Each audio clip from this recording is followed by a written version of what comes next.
Alrighty, folks, it is that time again. It is break time. Descanso, gente, Ramkaralog. Pausa, gente, pausa, Yudi. How are we doing? How was the session for everyone? ¿Cómo fue la sesión? Para ustedes, para mí fue bien. 3 ranitas de 5. For me, I'm going to say it was good. It was 3 frogos out of 5. Good discussion on topic with a classmate of mine. Yeah. Adri, I would love to know what music playlist this is. I don't think I see it in your About section. No, this specific one actually isn't. It's one of the lo-fi ones. I can share a link if you like.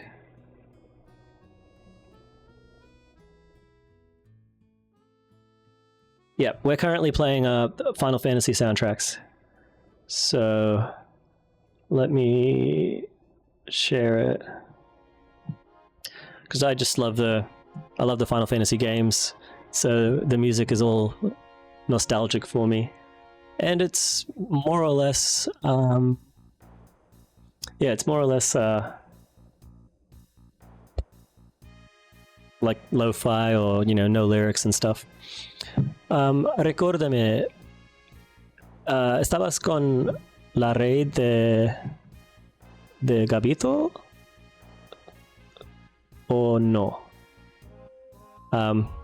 ¿Hablas español más o inglés o los dos? Hey, Aminti. How's it going? Ugh, how'd you go with your I just remember you doing a lot of paperwork. Yeah, I just remember you not enjoying the paperwork. How'd that end up going?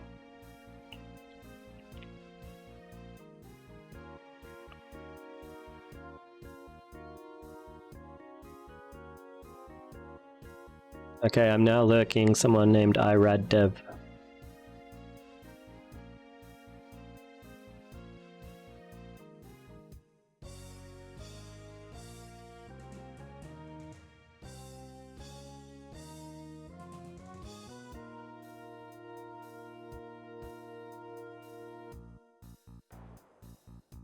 Okay.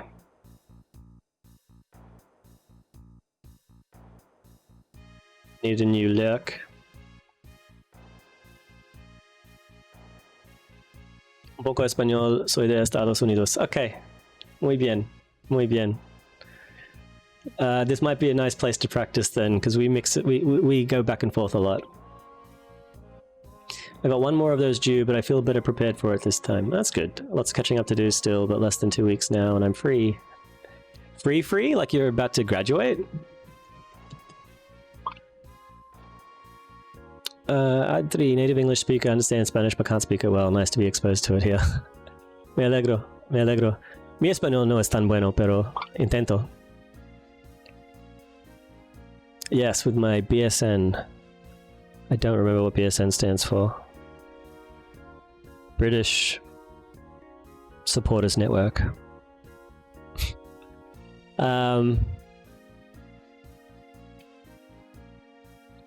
Does this mean BSN? I'm googling now. Bank of Simpanan Nacional. I don't think that's it. Bachelors of Science in Nursing. Oh, okay. Yeah, nice. Very cool. So 2 weeks away. Wow. That's you're right there. Like the finish line is right there. That's awesome. So it's not the Bank of something Nacional. Thought for sure that was it. What should we do? Sadly not. Let's just do a puzzle. We all love puzzles, don't we? Everybody loves a puzzle. The puzzles are good because, like, if I don't have an idea of what I want to be doing, it's a nice fallback. It's like you can always do a puzzle. It's always going to be a good thing to do. Oh, this one looks like it could be hard.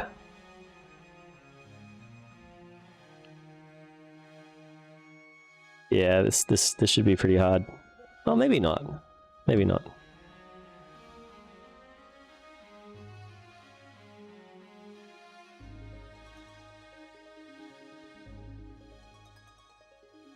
All right, here we are, folks. This is the puzzle. Jump on in, help me out. That's the link.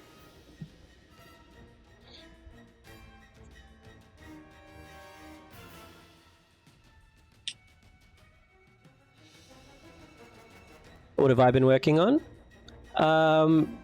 I have been working on an article. So I'm writing a short article essentially for LinkedIn. Yeah, that's what I've been doing. I see you already have a username on here. This is not your first puzzle. Whoever's the anon person, if you want, there's this little cogs button here, and you can change your name and the color of your name if you want to.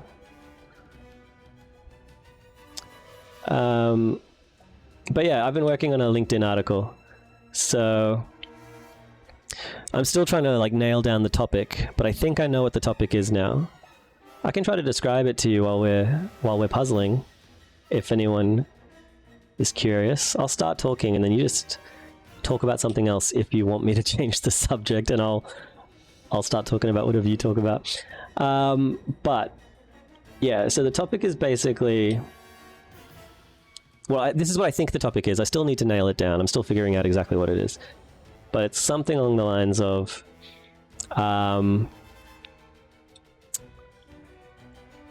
so charities typically have less resources than for-profit companies do, right? So how can they go about recruiting and things like that when they have to compete with for-profit companies? So the specific suggestion that I'm going to be making, not my first time around, I do these quite a bit. Yeah, nice. Yeah, I think it's a nice break. It's just, you don't have to think too much. It lets you kind of change your focus a bit. Yeah, so like as basically the suggestion I want to talk about is like how can we be more strategic, essentially. So how can we be like, how can charities be more strategic? So how can they get more done with less resources, and how can they be more specific about what they're trying to do and that sort of thing. And so the suggestion I have is like there's this tool or a framework called differentiated workforce. The idea is you don't treat everyone in your workforce the same, which sounds kind of like the opposite of what you generally want to be doing in a charity. Like the whole mentality of, I don't know, something that might create competition or, whatever else it might be. These kinds of things are like not generally well seen in the charity space. But my argument would be that, if you actually want to make a difference, then you want to get better at doing what you do. And if you want to do that, sometimes there are trade-offs. And you have to be more strategic about how you do it. So that's basically the rough topic. Equity versus like greater than equality? No, it's kind of not on that. It's kind of not about that, I think. Like, so the basic idea behind differentiated workforce as a concept is, and like I have to do a lot more reading to like really nail down what I want to say about it, but my understanding of the basics of it is, like if you, I'll use an airline as an example, and so let's just pretend, for the sake of this example, that the only employees airlines have are pilots and flight attendants. So we're going to forget about air traffic control. We're going to forget about the people who set the routes. We're going to forget about maintenance, everything else. There are only pilots and flight attendants. If someone asked you which is the more strategic role, most people probably would say pilots, right? Like they're the most important role. Like you can't have an airline without a pilot. But like when it comes to actually delivering your strategy, there aren't really any airlines whose strategy is have the best pilots. That's not a part of any airline's strategy because being a pilot is so heavily regulated. Like every pilot has to have got thousands and thousands of hours of flying before you're even allowed to have a passenger, let alone the commercial pilots. So essentially it's just a given. Every airline has good pilots. No airline is like, yeah, we've got the best. Every airline has good pilots. So in terms of what your strategy is and how you're different to other companies, your pilots are not the difference makers. But your flight attendants might be. Because if your strategy is we want to just be the most comfortable way to fly, you know, we want to be your home in the sky. And if that's what your strategy is, then your flight attendants are the ones that greet you when you arrive. They're the ones that bring you a glass of water when you get to your seat. You know, like all these things that might make the experience a nice experience, a homely experience, or whatever it is. Your flight attendants are the ones that make that happen. So in terms of delivering your strategy, it's them that are the ones that actually deliver your strategy. The pilots take off and land, and they do that no matter what your strategy is. So that's the kind of idea. And so once you know that, according to like differentiated workforce theory, you would say, well, in that case, my flight attendants are my A positions or my A players, and pilots are important, but they're not directly influencing the strategy, so they're my B positions. And so the idea is if you know what your A positions are, the roles that are actually the most important to delivering the strategy, you put your energy and emphasis on that. You spend less time recruiting for the positions that are B positions and even less for C positions. And you spend all your energy on recruiting your A positions. And when it comes to like even things like how much retention you want to have, you focus on retaining your A positions. And I don't... yes, now working on the weekend. I want to have a draft of this article that I'm talking about right now. Hopefully today. Makes sense. That's good. If I can explain it verbally, then hopefully I can explain it succinctly in writing as well.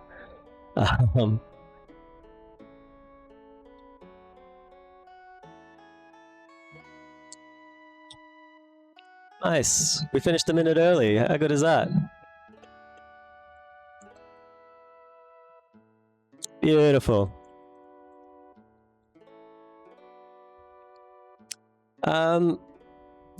Yeah, and so I don't think I'm not sure if I'll actually use this example, but just as an example, because I want to write about the not-for-profit space. So I used to be on the board of a not-for-profit that helped young people who had been homeless. It helped them develop the skills and capability to get out of that situation. So they worked on things like teaching skills on like how can you manage a rental, you know, how do you make sure you pay your bills, how do you like just like you get the idea, the kinds of things, like the skills that you might not like if you're a young person that was thrust into homelessness very young, you might not have certain skills on how to actually maintain a home. So it's like this charity gave them somewhere to live, but while they were there, worked with them to like build those skills. All right, I'll talk for too long. I'll wrap this up quickly. So that charity was quite small. Let's say about a dozen staff. There was a general manager. There was a property manager, the person who had to take care of the actual houses themselves, like manage them, I mean. And then there are a bunch of social workers or youth workers. So it's kind of, I think, clear, like, in this, well, I think it's kind of clear. Maybe it's not actually. But as far as that charity and what they do, the A players are the social workers. Because if the strategy basically is we help young people develop independence, then the people most directly doing that are the social workers who work with those young people and help them build those skills. Appreciate the convo. Yeah, well, we have them all the time, so welcome. I hope to see you around and have more of them. Yeah, so if your social workers are your A players, because they're the ones that actually build independence in these young people, then you don't want to spend a whole bunch of time recruiting the property manager. And you don't want to spend a bunch of energy like making sure the property manager doesn't leave. You want to spend, like, I mean, I'm not saying you don't spend any time and energy on those things, but you prioritize. Like, if we're recruiting a new property manager, you know, maybe you only interview 3 candidates. If you're recruiting a new social worker, you really want to make sure you have the best person to deliver what you need to deliver. So that process might be longer. And being able to make those kinds of decisions, and it's not just a one-size-fits-all for those kinds of decisions. That's, I think, what I'm going to write about, to say, like, this feels like it shouldn't happen at a charity, to treat different positions differently.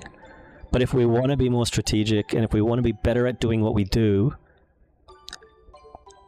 we have less to work with, so we have to make the most of it. And this is one way to make the most of what you have. That's the idea.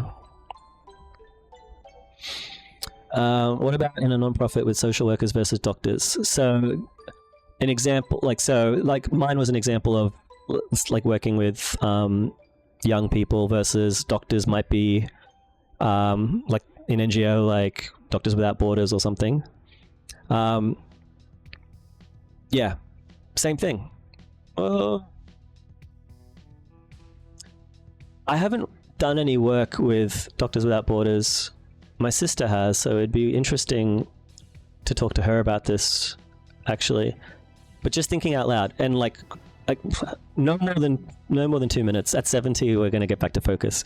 But just thinking out loud, my instinct would say, well, the doctors, right? If Doctors Without Borders is about delivering healthcare to people who don't have access to healthcare, then your doctors are your A players. That's my instinct. But if I think about it just a little bit more, I start to question that, because I don't know how different is the skill gap between a great doctor and a really bad one. And when we're talking about the kinds of needs that you might have in the kinds of places that Doctors Without Borders go, is that gap going to be a significant difference to the cause that they're trying to, like, you know, promote, or like the cause they're trying to actually like affect? So maybe doctors aren't actually your A players for Doctors Without Borders.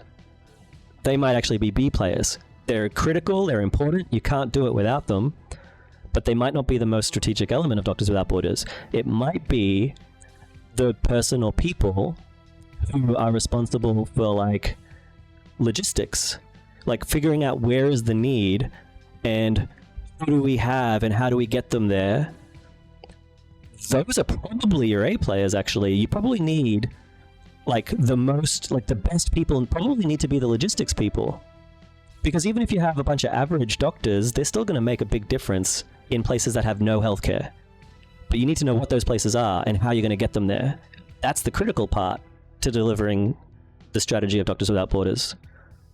I don't know, right? Like, I haven't worked with them. I don't know specifics. Like I said, I'd love to sound this out with people who work with them. But on the face of it, I actually kind of think, yeah, your logistics people are probably your A players at Doctors Without Borders. Or even adding front desk first point workers with the clients, etc. Very thoughtful point. I like what you're saying. It's interesting. It's interesting. Yeah, thanks for bringing it up. That's an interesting example. And actually, I am going to talk to some people about it, because that example might be a good one to latch onto for this article I'm writing, because like the homelessness charity that I just mentioned, I don't feel like it was as impactful. Like it wasn't like, it's kind of obvious the social worker would be your A player. And so talking about it like focus on your social workers, it's like, yeah, okay, fair enough. Like this is the part I need to think about. Like, what's the main point I'm making? Is the main point I'm making that we need to think about our teams differently? Or is the main point I'm making that the culture of a charity needs to be a little bit more corporate? Because my example might be good for the second one. Like, be a bit more corporate. Don't worry so much about the property manager. Worry more about the social workers, and don't get so hung up on treating them unequally. Like, you're not treating the people unequally. They all have the same benefits, etc., etc. It's how much energy you spend recruiting. It's how much energy you spend in retention for them. Like, making sure that you know what keeps them happy and blah blah blah. You don't spend as much energy doing that for other roles, which sounds like a bad thing to do. It sounds like unethical and all this sort of stuff. But that's the kind of thing that helps you be better at it. So is that my point? Sorry, is that my point, or is my point like think about your team differently? Because then the Doctors Without Borders example, assuming that what I said before makes sense, that would be a better example to be like, wow, it's not the doctors, maybe? Like, and that's a more interesting example. So yeah, this is really helpful. Like this sounding board, thank you. This has been really interesting for me to like try to break down what am I actually trying to say? I need to know, I need to make that decision because those are two different articles. So I need to figure out which one I actually want to say. But I think they could both be interesting articles. But the doctor's one is probably better for the reader, like more interesting for the reader. But I do need to figure out if that's actually what I'm trying to say. But anyway, I'll stop rambling now. That's my bad. It happens. But good luck with the session, everyone. This is partially why we have longer sessions, so that it's not so bad. You know, we haven't wasted half the session already. All right, good luck with the session, everyone. See you guys on the other side. Adri, thanks for the chat. Good luck, and see you on the other side. Bye.